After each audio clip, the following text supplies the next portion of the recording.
咁想喺度咧再介紹翻咧2CR 呢個電台啦嚇，係咪澳洲中文廣播電台 2CR 係啦。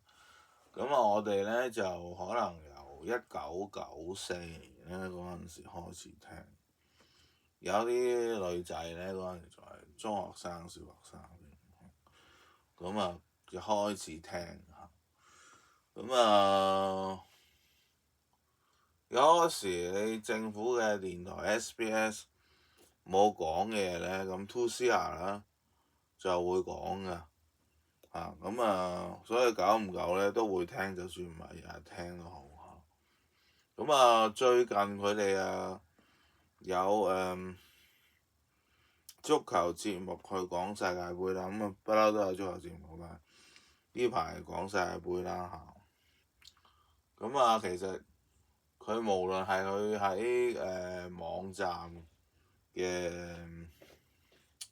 資訊或者 Facebook 嗰啲資訊咧，都會講好多關於譬如 Sydney 嘅嘢㗎。譬如我都係喺佢嗰度睇到咧Fashion Fifth Society 嘅嘢嚇。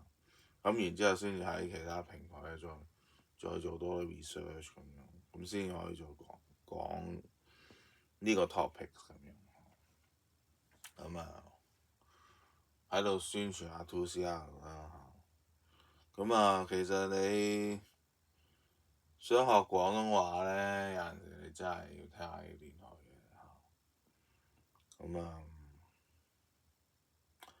係啦，講咗咁多啦，和平就。